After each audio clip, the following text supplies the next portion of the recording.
안녕하세요. 수수한 일상의 아름다움을 발견하는 언니 스토리 맘입니다.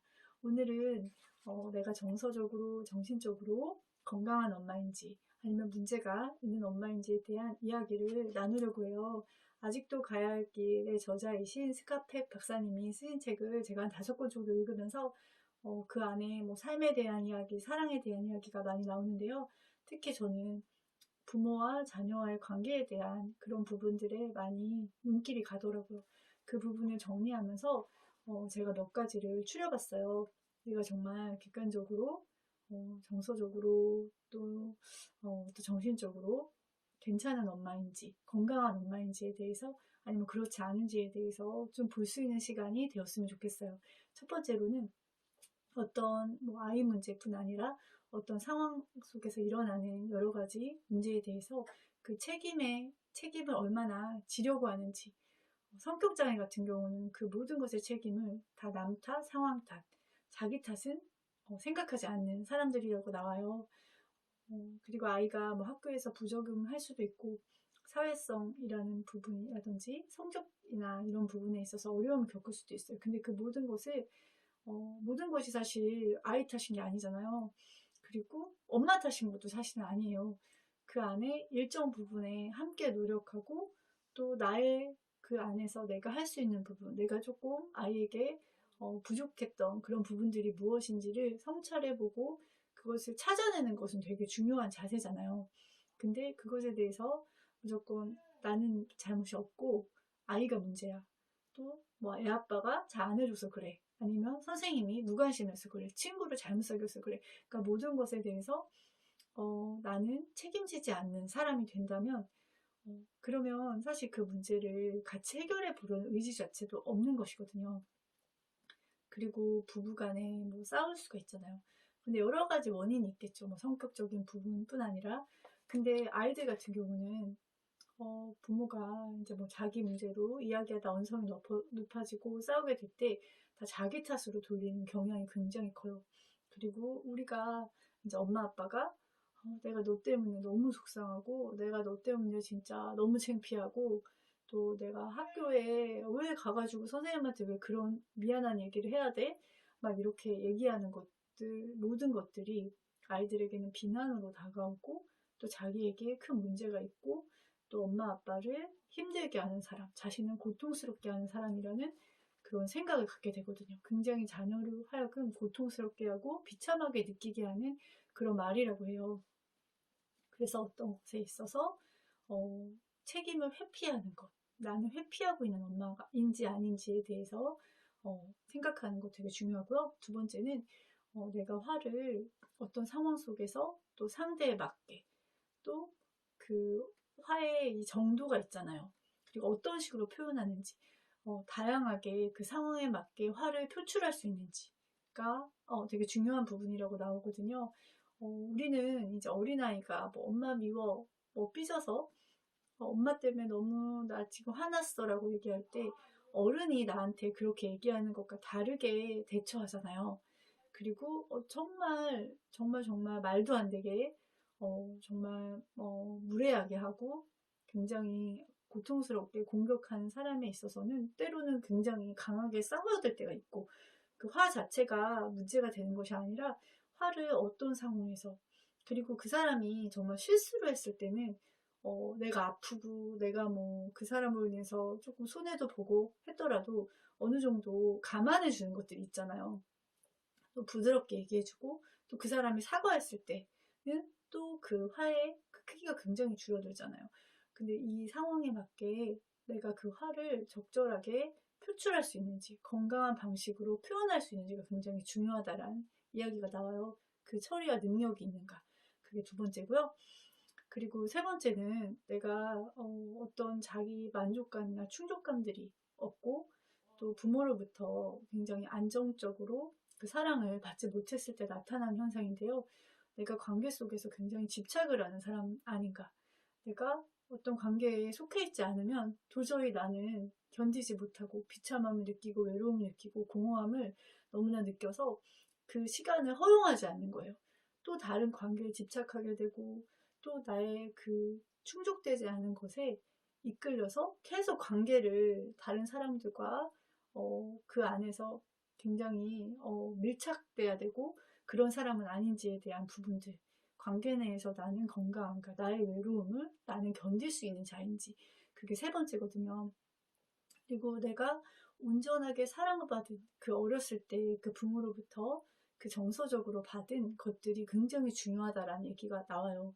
그럼 거꾸로 말해서 내가 설사 그런 부분들이 부족하더라도 내가 그걸 인지했을 때 정말 많은 노력이 들이겠지만 내 아이에게 정서적인 안정 그리고 그 충족감, 그런 너는 참 가치 있는 사람이라는 그 메시지를 굉장히 줄 수 있는 말과 행동을, 그런 눈빛을, 또 그런 노력을 내가 할 수 있는 엄마가 되는 것이 너무나 중요하다라는 얘기가 나와요.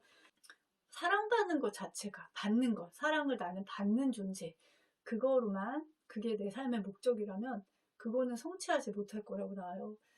확실히 사랑받을 수 있는 유일한 길은 자기 자신이 사랑받을 만한 가치 있는 사람이 되는 것이라고 나와요. 그리고 여기서 얘가 나오는데요. 아이를 굉장히 나 없으면 안 되게 만드는 거 있잖아요. 그러니까 엄마가 항상 챙겨줘야 되고 밥도 챙겨줘야 되고 아이가 냉장고에서 꺼내서 먹거나 뭐 전자레인지 돌리거나 그런 것도 할 수 있잖아요. 조금씩 크면서. 그리고 아주 멀지 않으면 정말 뭐 엄청 멀면 모르겠지만 어느 정도는 좀 크면 버스도 타고 올 수 있고 또 내가 데려다 주지 않아도 되잖아요. 근데 엄마가 계속 모든 것들을 다 해주는 거예요. 그러면서 나를 굉장히 의존하게 만드는 것. 내가 정말 그런 필요한 존재가 되려고 하는 거, 집착하게 만드는 거, 그런 것도 수동적 의존성에 해당된다는 이야기가 나고요. 그리고 네 번째로는 내가 아이의 성장을 촉진하는 부모인가 아니면 퇴행시키는 부모인가. 아까 이야기와 조금 관련이 있는데요. 사랑은 중요한 이야기가 나오는데 사랑은 분별 있게 해야 된다는 거예요. 그냥 모든 사랑을 모든 상황에 그 아이에게 다 쏟아붓는 것이 사랑이 아니라 내가 사랑해 줘야 될 때, 내가 기다려 줘야 될 때, 그리고 내가 아이를 훈육해야 될 때, 그 부분에 있어서 굉장히 균형이 있으면서 또 적절하게 맞춰서 해주는 것이 너무나 중요하다. 내가 무조건적인 사랑을 주는 것 뭐 좋죠, 너무. 근데 아이가 컸을 때는 그 무조건적인 사랑이란 이름하에 모든 것을 다 허용해 줄 수는 없거든요. 그래서 아닌 것은 단호하게 아니라고 얘기하고 또 아이가 할 수 있는 것들을 내가 해주지 않고 아이가 스스로 책임지게 하는 것. 그게 너무나 중요하다는 이야기가 나고요. 그리고 다섯 번째로는 그 이네이블러 이야기, 제가 영상 찍은 거를 많이 봐주셨는데 그 내용이 여기 딱 나와요. 자기 희생을 지나치게 하려는 사람. 근데 사실은 자기를 너무 사랑하는 사람인 거예요. 자기 중심적인 사람. 상대를 위해서 내가 희생을 해준다고 생각을 할 수 있어요, 본인도. 근데 결과적으로는 상대가 나를 사랑했으면 좋겠고 내가 상대에게 너무나 중요한 사람이 되고 싶은 거예요. 그래서 내가 다 해주고 다 희생하고 정말 어떤 나를 정말 이렇게 함부로 대해도 내가 끝까지 그 사람을 위해서 계속 헌신하면서 노력하고 그러면서 내가 기쁨을 얻는 거예요. 그 안에서. 근데 사실은 그 사람이 나를 함부로 하게 두는 것은 누구를 위한 걸까요? 그 사람을 위한 게 아니잖아요. 그리고 나도 내 존재 가치가 있는데 상대가 나를 함부로 하게 허용해서는 안 되잖아요. 그리고 가르쳐 줘야 되잖아요. 특히 아이 같은 경우에는. 근데 다른 사람을 위해 뭔가를 한다고 생각할 때마다 어떤 의미에서 우리는 자기의 책임을 거부하고 있는 거라고 나와요. 그것이 무엇이든 무엇인가를 할 때에는 그것을 하기로 내가 선택한 거예요. 내가 선택하지 않을 수도 있었던 거잖아요. 내가 선택을 했기 때문이고 그것이 나를 만족시키기 때문에 내가 선택을 했다는 거죠. 무엇이든 다른 사람을 위해 한다 해도 사실은 나의 필요를 충족시키는 행위라는 이야기가 나와요. 이런 얘기 혹시 했는지 한번 돌아보면 되게 좋을 것 같은데요. 너를 위해서 내가 이렇게 많이 해준 것에 대해서 너는 감사함을 느껴야 돼. 그런 말들을 혹시 했다면 그 부모는 분명히 심각할 정도로 사랑이 결핍된 사람들이라고 나와요. 순수하게 사랑하는 사람은 그냥 그 사랑 자체에서 그냥 그 기쁨이 느껴지는 것이지 상대가 나한테 엄청 고마워하고 내가 상대에게 꼭 필요한 존재로 상대가 인식을 해야지만 내가 그런 사람이 되는 게 아닌 것이거든요. 여섯 번째로는 내가 듣는 부모인가, 아이의 이야기를 듣는 부모인가, 아니면 내가 내 말만 하는 부모인가. 이 부분이 저는 굉장히 와닿았는데요. 열심히 아이의 이야기를 듣는 것은 굉장히 어려운 일이래요. 아이들이 항상 내가 좋아하는 어른들이 관심 있어 하는 것을 얘기하지도 않고 또 조리 있게 말하지 않을 때도 많이 있고 또 자기가 너무 이렇게 한껏 들떠서 얘기하는데 그거를 끝까지 집중해서 들어주는 건 너무나 어려운 일이래요. 그럼에도 불구하고 왜 부모가 아이의 이야기를 계속 들어줄 수는 없죠. 근데 어느 부분은 시간을 내서 최선을 다해서 그 이야기를 들어야 하느냐. 그 부분은 그게 사랑의 행위라는 거예요. 내가 아이를 위해서 또 아이를 사랑하기 때문에 그 아이와의 시간을 소중하게 여기기 때문에 내가 들어준다는 거죠. 그때 아이가 느끼는 감정은 나는 가치 있는 사람이야. 엄마 아빠는 나를 이렇게 관심을 갖고 있고 나와 시간을 보내는 것을 너무나 좋아해. 그런 걸 느낀다는 거예요. 그래서 아이는 그것을, 그러니까 내가 너를 사랑해. 엄마가 뭐 안아주는 거 너무 좋죠. 근데 아이를 지그시 쳐다봐주고 또 아이와 시간을 보내면서 엄마가 행복해하고 그런 것들을 통해서 아이는 더 많이 느낄 수 있다는 거죠. 그리고 여기서 중요한 이야기, 저도 되게 공감되는 부분인데요. 내가 아이를 소중하게 생각하고 아이의 특별한 점을 이해해 준다는 사실을 아이가 자연스럽게 느끼게 되면 아이는 사실 엄마 아빠를 기쁘게 해주고 싶어 하는 마음이 더 커져요. 그리고 그것이 강압이 아니라 자발적으로 내가 엄마 아빠가 뭔가 부탁을 하거나 할 때 들어주고 싶은 마음들이 생긴다는 거죠. 네, 그 부분도 그러니까 존중받으면 존중하고 싶어진다는 거죠. 나를 존중한 대상에 대해서 그 부분은 굉장히 막 무조건 강압적으로 하고 내가 이렇게 했으니까 너 이렇게 해야 돼가 아니라 아이 스스로 그렇게 하고 싶게 자발적으로 나온다는 그 이야기가 나오고 첫 번째로 여기 챕터가 되게 좋았는데 사랑은 불이다. 나르시시즘 그 이야기가 나와요. 그런 엄마들. 그 엄마 같은 경우에는 가장 큰 문제가 타인의 감정을 느끼지를 못한다. 이야기가 나오거든요. 감정이입 능력이 굉장히 모자라요. 그래서 항상 자기 위주로 생각하고 자기가 우선이죠. 제가 엉클 톰스 그 책을 읽다가 그 에바의 엄마가 딱 그거였거든요. 그러니까 에바가 이제 딸인데 죽어가고 있어요. 이제 살 날이 얼마 남지 않았는데 그 에바의 엄마는 그럼 보통 엄마들은 아이가 너무 가엾고 아이가 너무 불쌍하고 또 아이가 얼마나 공포스러울까 슬플까 이런 거를 생각하잖아요. 근데 그 엄마 같은 경우는 철저히 자기가 불쌍한 거예요. 이 아이를 잃게 되는 자기가 너무 가여운 것이고 자기가 너무 고통스러운데 사람들은 아이를 항상 생각하는 거예요. 자기의 아픔은 봐주지 않는다는 거예요. 그런 미성숙한 모습이 나르시스트의 모습인데요. 그런 부모 밑에서 자라난 아이들은 나르시스트 엄마 같은 경우는 아이의 감정을 잘 읽어주지 못하잖아요. 기본적으로. 그렇기 때문에 아이는 자기의 감정을 인정받거나 확인받은 경험이 없어요. 지지받은 경험이 없기 때문에 그런 아이들은 자기의 느낌이나 이런 것들을 어떻게 인식하고 받아들여야 될지 발달이 안 된다는 거죠. 그리고 굉장히 곤란한 상황에 처하게 된다는 이야기가 나와요. 여덟 번째는 아빠 자신이 자기 자신을 가치 있는 존재로 받아들이고 있는가. 되게 중요한 부분인데요. 가치를 자신에 대해서 소중하게 여기지 않는 사람들은 일단 다른 사람도 소중하게 여기는 것들을 몰라요. 왜냐면 내가 나를 위해서, 그러니까 내 건강을 위해서 또 내가 바른 생각을 하기 위해서 노력을 하게 되잖아요. 그리고 예를 들면 뭐 흡연이나 이런 것도 최대한 끊으려고 하고 또 술 같은 경우도 먹더라도 절제를 하려고 하고 그리고 어떤 중독이나 이런 부분에 있어서도 통제를 하려고 하거든요. 나름대로 절제를 하려고 하거든요.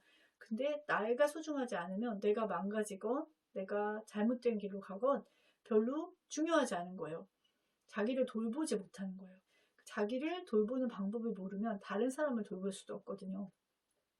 그리고 아이에게는 내가 나를 만족하거나 또 내가 나를 수용하지 못하면 내 아이는 내가 또 낳은 아이잖아요. 그렇기 때문에 또 그 아이를 바라볼 때도 또 그렇게 존중하거나 배려하지 못한다는 그런 이야기가 나오거든요. 첫 번째로는 고통을 회피하는 부모인가, 고통을 기꺼이 감내하고 받아들이는 엄마인가, 아빠인가, 그 이야기가 나오는데요. 우리는 어떤 항상 이렇게 좋은 일들만 일단 인생에서 있는 건 아니고요. 그리고 어떤 좀 상실이나 고통이나 아픔이 어쩔 수 없이 있어요. 근데 그 과정을 내가 회피하는 것이 정신병을 유발시키는 또 많은 원인 중에 또 중요한 부분이라는 이야기가 나오거든요. 내가 기꺼이 그것을 감내하고 내가 아프지만 그것을 겪어내는 과정을 통해서 성장과 또 그것을 이겨냈을 때 오는 그 기쁨이 있잖아요.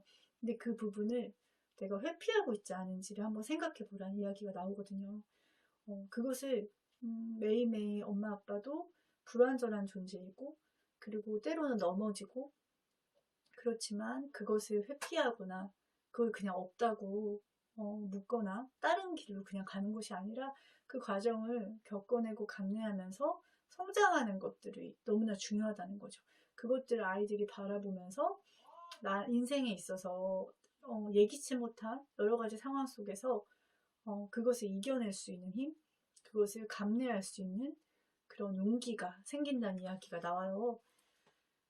마지막으로 스카펙 박사님이 이제 성장하면서 좀 되게 좌절되고 되게 두렵고 미지의 그런 선택을 해야 되고 사람들이 막 다 말리는 그런 선택 있잖아요. 엄청 두려울 거 아니에요. 성장 과정 중에 그런 상황에 맞닥뜨렸을 때 용기 있게 자기가 이제 믿고 소신하는 방향으로 갈 수 있었거든요. 근데 거기서 그 고백이 있어요. 자기 당연히 두렵죠. 근데 부모가 항상 자신에게 동일하게 해줬던 메시지가 있대요. 그것은 너는 아름답고 사랑스러운 아이다. 너답게 사는 게 좋다. 나는 너답게 사는 게 좋다. 너가 너다운 한 무엇을 하든지 우리는 너를 사랑한다. 그 메시지가 항상 자기 안에 깊이 내재되어 있었대요. 그래서 자기는 한 발을 딛고 또 다른 어떤 모험을 떠나야 될 때, 다른 선택을 해야 될 때 자기는 그것을 할 수 있었다는 거죠. 우리 부모는 그런 역할이 굉장히 필요하다는 생각을 해요. 그리고 우리가 생각하는 그 길이 이 아이들은 굉장히 지금 시대도 많이 바뀌었고요. 그리고 많은 것들이 더 급속도로 변화하고 있어요. 그래서 우리가 이 아이에게 최상이라고 생각하는 것들이 아닐 확률이 굉장히 커요. 그렇다면 우리는 그냥 모든 걸 아이한테 맡겨야 되냐, 그런 것보다는 물론 아이가 선택하고 아이가 더 우리보다 더 나은 선택을 할 거예요. 근데 더 중요한 거는 부모는 항상 아이를 믿어주고 그리고 아이가 어떤 선택을 하건 너답게 선택을 했을 때 나는 그게 좋다라고 말해줄 수 있는 부모가 되는 게 너무 중요하다는 생각이 들어요. 언니 스토리맘이었습니다.